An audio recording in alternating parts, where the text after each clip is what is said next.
Essentiel, le rendez-vous culture de RCJ, Laurence Goldman. Un essentiel dans lequel nous allons parler de cette exposition actuellement au musée Picasso à Paris dans l'appartement de Léonce Rosenberg. Dans la seconde partie de cette émission, il sera question d'histoire. Nous nous plongerons dans celle bimillénaire des Juifs de Grèce. Nous évoquerons également une très belle bande dessinée, Le Canari, dans laquelle l'auteur part sur les traces de sa famille juive ashkénaze pendant la Shoah à Paris. Mais tout de suite, je reçois Juliette Pozzo. Bonjour. Bonjour. Bienvenue sur RCJ. Vous êtes l'une des deux commissaires de cette magnifique exposition qui a ouvert ses portes le 30 janvier dernier au musée Picasso et qui se tient jusqu'au 19 mai prochain. Juliette Pozzo, qui était donc ce Léonce Rosenberg? Léonce Rosenberg était d'abord un marchand d'art.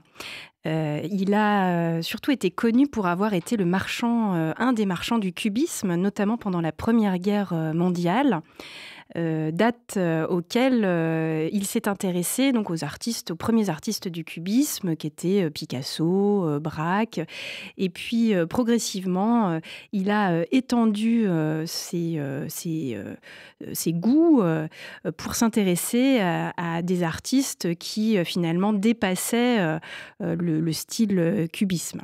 Donc c'est d'abord un marchand d'art qui, comme son frère plus connu, Paul Rosenberg, s'est donc intéressé à l'art de son temps avant donc de réaliser ce décor qui est l'objet de l'exposition au musée Picasso à partir de 1928.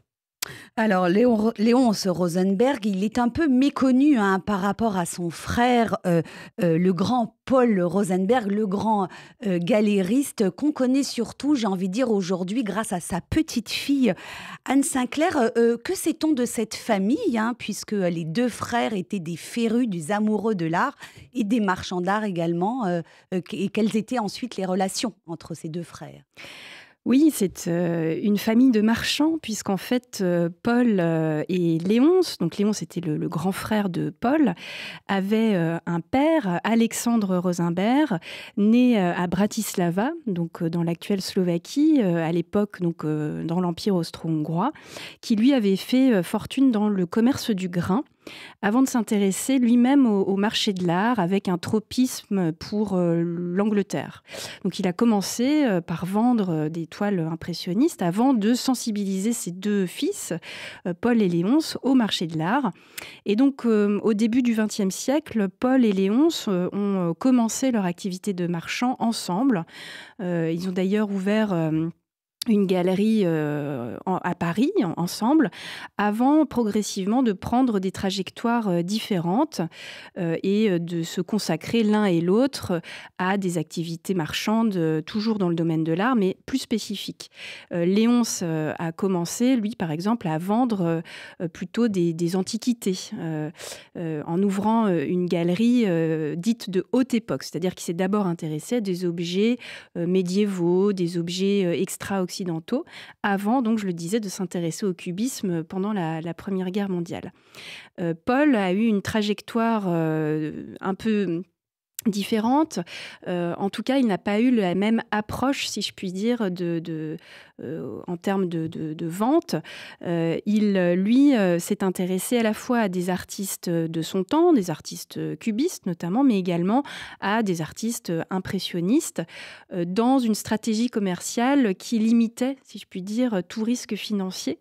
À l'inverse de Léonce, qui, lui, et c'est ce qu'on voit un petit peu dans l'exposition, qui, lui, s'est intéressé à des artistes totalement méconnus, qui vendaient peu d'œuvres et qui représentaient donc quelque part pour lui une forme de risque financier.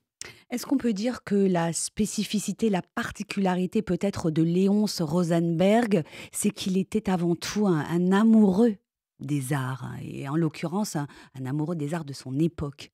Oui, c'est vrai, je pense qu'on peut l'affirmer. En tout cas, c'était quelqu'un qui avait le fantasme de devenir le mécène, le grand mécène de son temps. et quelque part d'être le découvreur des artistes de la modernité de son époque. Donc il avait quelque chose comme ça de très aventureux. Il s'en est d'ailleurs expliqué dans différentes interviews qu'on a retrouvées au cours de la préparation de cette exposition, où on voit bien qu'il se positionne comme quelqu'un de très combatif, de très sportif dans l'âme, qui va reprendre, qui va redevenir un petit peu le chef de file des artistes de la modernité de son temps, qu'il regroupe sous le terme de cubisme. Et il se pose un petit peu comme ça, comme le chef de file de l'école cubiste. Alors, cette exposition, Juliette Pozzo, dont vous êtes co-commissaire avec votre confrère Giovanni Casini, elle est tout à fait originale puisqu'elle nous permet nous propose de découvrir l'univers artistique de Léonce Rosenberg et de sa famille au travers le décor mythique de leur appartement parisien dans le 16e arrondissement rue de Longchamp, qui étaient ses peintres de prédilection, Picasso, mais pas uniquement, bien sûr. Oui, en fait, Léonce Rosenberg a commencé par s'intéresser à Picasso. Picasso, il l'a dit, il était fou de Picasso, il avait le béguin pour Picasso. Et c'est vraiment là-dessus que toutes ses activités... disons que pendant la Première Guerre mondiale, il a tenté de récupérer dans sa galerie Picasso. Finalement, ça ne s'est pas passé comme prévu. Picasso est parti avec son frère, Paul.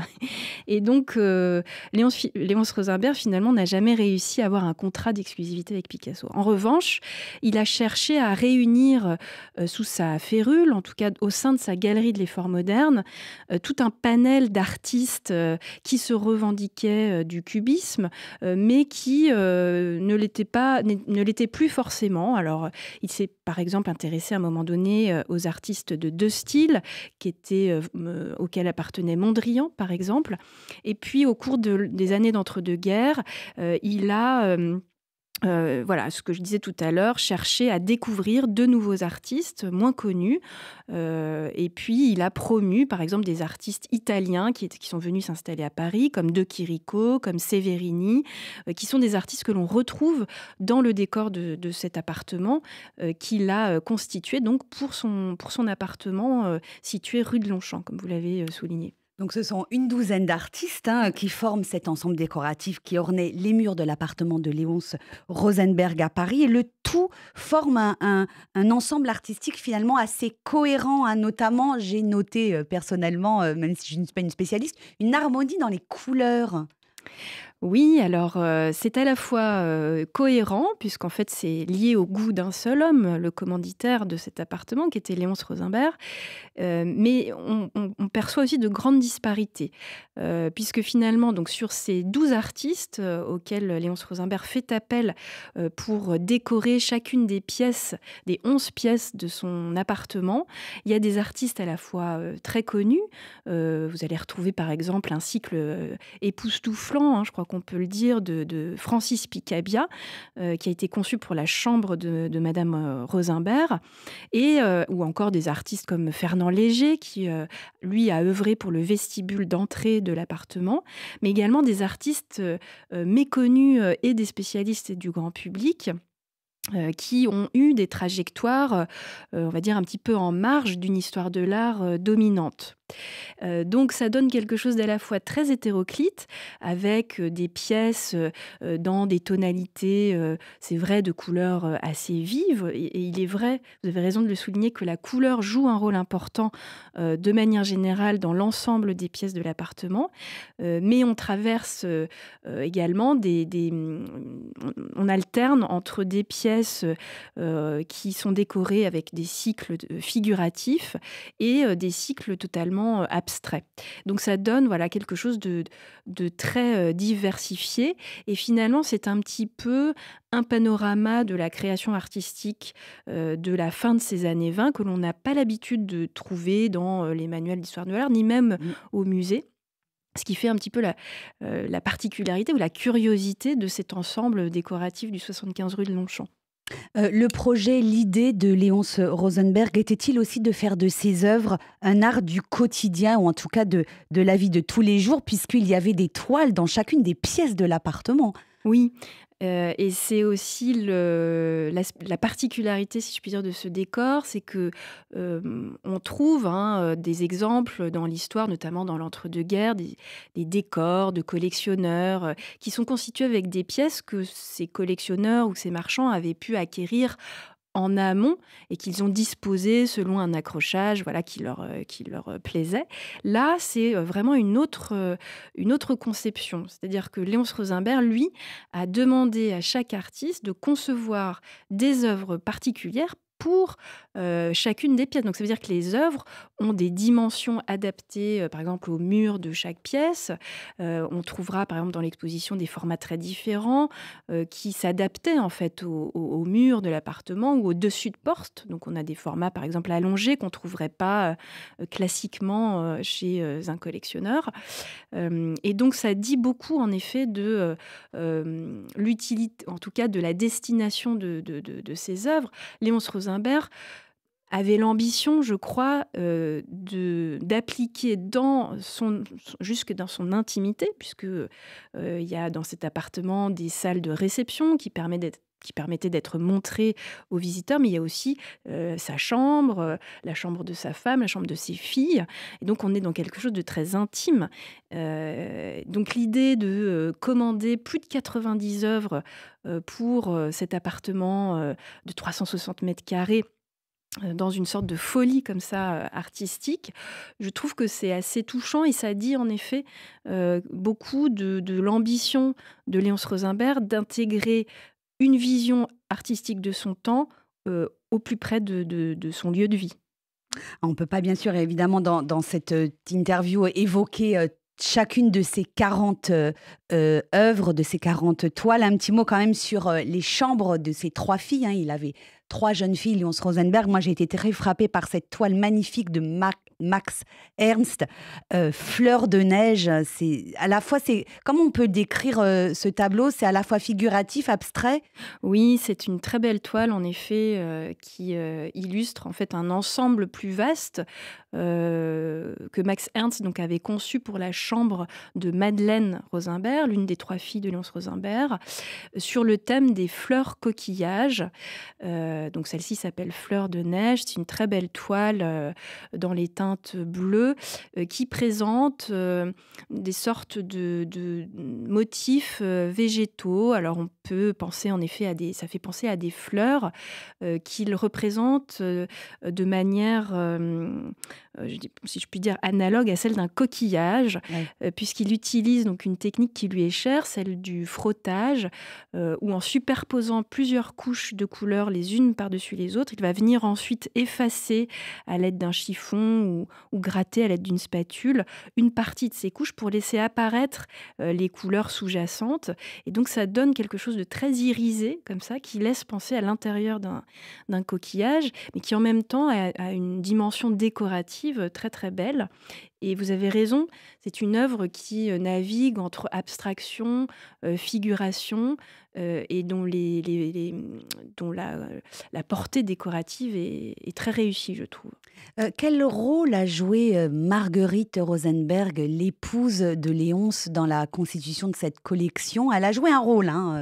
Oui, alors ça, c'est une question qui reste un peu en suspens. On aurait bien aimé creuser un peu cette question du rôle de l'épouse de Léonce Rosenberg, Myriam Marguerite de Majo, qui était elle-même issue d'une famille de marchands et dont on sait qu'elle avait un goût pour des activités ésotériques. Et elle s'est intéressée notamment à l'occulte, mais c'était quelque chose qui était en vogue dans ces années d'entre-deux-guerres. Et on s'est demandé avec Giovanni Casini si, en effet, elle avait pu être à l'origine ou si elle avait pu orienter le choix, notamment de l'iconographie de certaines de ces toiles. Et notamment des toiles de Francis Picabia conçues pour sa chambre, qui est ce très beau cycle des transparences, que vous aurez l'occasion de voir finalement pour la première fois reconstituée depuis le démantèlement du décor en 1932, en tout cas une partie de ces toiles, et qui laisse apparaître dans une dimension très onirique des formes, des corps qui s'enchevêtrent avec un jeu justement sur l'absence de perspective, sur la transparence. Donc cette idée que l'on voit, que l'on perçoit un monde derrière les apparences, en effet, peut être liée en quelque sorte à cette idée ésotérique, cette idée d'occulte. Quelle était, Juliette Pozzo, la place et le rôle de Léonce Rosenberg sur le marché de l'art parisien dans l'entre-deux-guerres? La pendaison de crémaillère de son appartement le 15 juin 1929, je crois, est un événement mondain qui attire le tout Paris. Oui. Alors, en effet, cette date de 1929, en tout cas le 15 juin, marque à la fois le point d'orgue, si je puis dire, de ce décor. Et en même temps, très rapidement, quelques mois plus tard, à l'automne 1929, survient le crash boursier de New York, qui va entraîner une crise financière d'une ampleur inédite en Europe, à partir des années 30-31, et à laquelle Léonce Rosenberg ne va pas échapper. Et finalement, très rapidement, après avoir célébré le point d'orgue de ce décor, il va être obligé, dès 1931-1932, de démanteler l'ensemble des toiles qui ont été commandées pour ce décor et de déménager. Donc, c'est un petit peu le chant du cygne, ce décor, pour la carrière de Léonce Rosenberg, qui le réalise lorsqu'il a 49 ans. À cette période, il est un marchand d'art qui n'a pas connu le succès économique de son frère Paul, mais qui s'est engagé sur, je dirais, la scène artistique de son temps, et qui malheureusement n'en a pas tiré les fruits économiques qu'il aurait souhaité. Et cette crise de 1929, eh bien, finalement, il ne va jamais vraiment s'en relever. Il va poursuivre ses activités de marchand jusqu'à la Deuxième Guerre mondiale. En 1941, le gouvernement de Vichy va donc lui interdire tout commerce d'art. Et il va traverser malgré tout la Deuxième Guerre mondiale en restant à Paris, en portant l'étoile jaune. Jusqu'à la fin de la guerre, avant de décéder en 1947. Et je crois que sa galerie a été arianisée. Oui, en 1941, oui. Par Vichy. Parlons du parcours que vous nous proposez dans cette exposition. C'est une reconstitution donc de cet appartement à travers ses œuvres d'art. Comment est-ce que vous avez travaillé, à partir de quels documents, puisque cette collection a été vendue? On sait où se trouve... Il y a 40 œuvres. Comment vous avez tiré quel fil pour remonter jusqu'à ces œuvres? Oui, voilà. En fait, ça a été le gros de ce travail pour l'exposition, de retrouver, de localiser les œuvres d'origine qui avait été commandé par Rosenberg et dont on a perdu la trace en fait dès 1932, parce qu'il n'y a pas eu de vente à Drouot, par exemple, de l'intégralité de ce décor. On suppose que Léonce Rosenberg s'est renfloué en vendant progressivement les œuvres de particulier à particulier ou à travers sa galerie. Donc on a travaillé sur des archives, et notamment sur le fonds d'archives de la galerie de l'Effort moderne, qui était la galerie de Léonce Rosenberg, fonds d'archives qui se retrouve conservé à la bibliothèque Kandinsky du Centre Pompidou, mais également sur des comptes rendus dans la presse, des comptes rendus photographiques notamment, qui sont parus par exemple dans Vogue ou dans d'autres revues de l'époque, et puis sur la correspondance que Rosenberg avait entretenue avec les artistes au cours de ses commandes.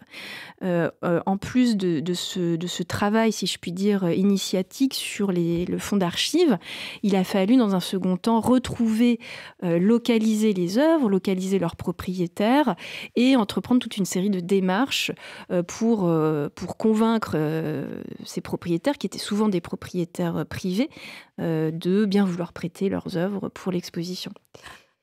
Alors, il y a peu de meubles dans ce parcours qui reconstitue l'appartement de Léonce Rosenberg. On sait ce qu'est devenu ce mobilier. On a une idée de son style. Il était en harmonie avec les collections. Oui, alors pour le coup, le mobilier, on sait ce qu'il est devenu parce qu'il y a eu une vente à Drouot de quasiment l'intégralité de ce mobilier. Et puis, il apparaît sur des photographies de l'intérieur de cet appartement. Oui, dont on peut voir quelques-unes de ces photos pendant l'exposition. Tout à fait. Donc c'est un mobilier qui tranche, si je puis dire, un petit peu avec la modernité du décor peint, puisque Léonce Rosenberg avait fait le choix, pour une grande partie des pièces, de présenter du mobilier ancien, et notamment du mobilier Empire, du mobilier Restauration, du mobilier Louis-Philippe, qui crée une sorte de décalage assez surprenant avec les toiles contemporaines. Pour l'exposition, nous avons pris le parti de ne pas présenter de meubles, mais plutôt d'évoquer la présence de ce mobilier à la fois par des vues photographiques de l'intérieur de l'appartement, mais également en présentant des silhouettes qui évoquent donc le style en fait de ce mobilier ancien, plutôt que de finalement se consacrer à l'idée de reconstitution très précise, avec cette idée de période room qui finalement aurait peut-être moins collé dans l'exposition. Pour conclure, Juliette Pozzo, vous qui êtes une spécialiste de l'art de l'entre-deux-guerres, notamment de Picasso, que nous raconte cette exposition que vous nous proposez sur cette collection extraordinaire de Léonce Rosenberg ? Je crois que c'est une exposition qui n'est pas très grande, mais qui permet en fait aux visiteurs de se replonger dans l'intimité d'un collectionneur de cet entre-deux-guerres qui avait vraiment la passion, je crois, du décor, de l'art, de la modernité de son temps. Et donc, c'est une manière aussi de se replonger dans cette idée de collectionner l'art de son temps, de l'intégrer dans son intimité, dans son appartement. Et puis, c'est aussi finalement une manière de découvrir des trajectoires artistiques très, très peu connues. Et d'avoir, je le disais tout à l'heure, aussi un regard un petit peu différent ou un petit peu novateur sur la création artistique de cet entre-deux-guerres. Dans l'appartement de Léonce Rosenberg, de Chirico, Ernst, Léger, Picabia, c'est donc cette formidable exposition au musée Picasso à Paris. Courez la voir, c'est jusqu'au 19 mai prochain. Merci infiniment Juliette Pozzo, vous êtes l'une des 2 commissaires de cette exposition. Merci d'être venue nous en parler sur RCJ et revenez quand vous voulez nous parler d'art et de peinture. On va marquer tout de suite une pause musicale dans cette émission. On se retrouve dans un instant pour la suite de cet essentiel. Je recevrai l'historien franco-grec Anastasio Karababas et l'auteur de bande dessinée Constance Lagrange. À tout de suite sur RCJ.